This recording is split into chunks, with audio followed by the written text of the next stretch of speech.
Hi everyone, welcome back to another tutorial from Wake&Tech. Today in this video, I'm going to guide you through how to update the Plex application on your Android or iOS device. Updating Plex application regularly helps you get new features, security patches, and better performance. So first of all, open your Google Play Store or your App Store on your device. Once you do that, go to the search bar and type in Plex and search. Look for the Plex application that says Plex Watch Live TV and Movies from Plex Inc.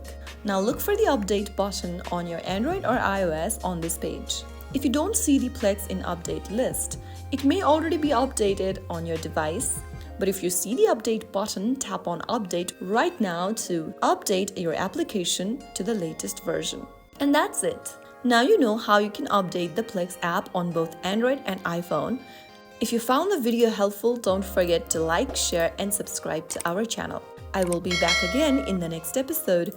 Thank you for watching.